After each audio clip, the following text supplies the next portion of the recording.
The author of the great book Dune, Frank Herbert, set the table for what techno-totalitarianism looked like. Once men turned their thinking over to machines in the hope that this would set them free, but that only permitted other men with machines to enslave them.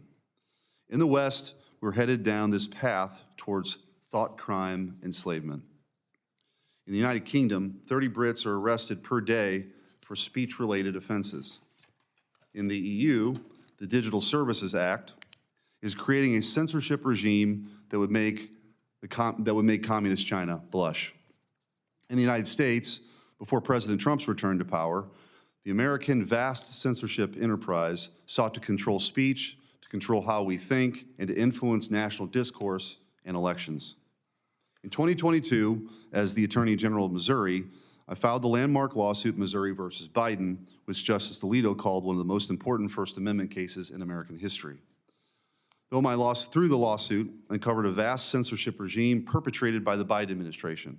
I saw all the emails, I saw all the text messages, I deposed senior government officials, including Anthony Fauci.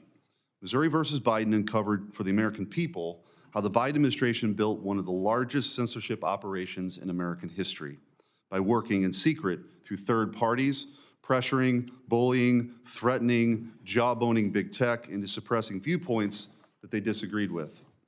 Jen Psaki boasted about flagging disinformation with Facebook. The Biden White House was revealed to have been back-channeling with YouTube about suppressing disfavored speech, suppressing things like the lab leak theory. White House Digital Director Rob Flaherty pressured platforms like Facebook and YouTube to censor all kinds of COVID-related speech. Joe Biden said Facebook was killing people. Last week, Chairman Cruz and the Senate Commerce Committee released a report that revealed more details about how the Biden administration, as part of this larger censorship operation, weaponized the Cybersecurity and Infrastructure Security Agency, or CISA, into an agent of censorship pressuring big tech to police speech. The Biden administration's collusion with big tech and non-governmental organizations to censor speech infringed on the individual freedoms of millions of Americans to limit what they could say, what they could hear, and what they could read.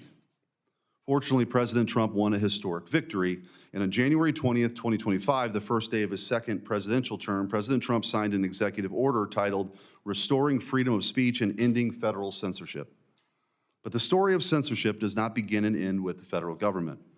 Big tech was censoring long before presidential jawboning, and I imagine will continue to censor long after. Here are some instances of pre-Biden censorship. All of big tech censored the Hunter Biden laptop story. Google banned COVID skepticism. Twitter shadow banned and suspended conservatives. Facebook throttled posts from pages like The Federalist and the New York Post. Facebook flagged and removed posts questioning voter ID laws and ballot harvesting. Two of today's witnesses, Alex Berenson and Sean Davis, were direct targets of this censorship operation and were deplatformed, shadow banned, and silenced for their viewpoints. Congress should address this problem with decisive legislative action like my Collude Act or my Censorship Accountability Act, both of which hold big tech and government censors accountable. I look forward to hearing from our witnesses about what Congress and this committee can do to make sure that no American, regardless of their political leanings, ever learns that the federal government, trusted with protecting their First Amendment rights, is actually working to undermine them behind closed doors. Our founding fathers recognized that freedom of speech is vital. Protecting it is first and foremost in the Bill of Rights. While some argued that free speech was already protected because the Constitution did not give the government power to censor, the framers went further, affirmatively restricting government intrusion. The First Amendment is the beating heart of our Constitution. Free speech is not just instrumental, but an end to itself. In the digital age, with all the peril and possibility that accompanies it, the struggle for free speech is the struggle for civilization itself. I want to thank the witnesses for being here today and look forward to their testimony. And I will, before I turn it over to the ranking member for her opening remarks, request that Chairman Cruz's opening statement be entered into the record.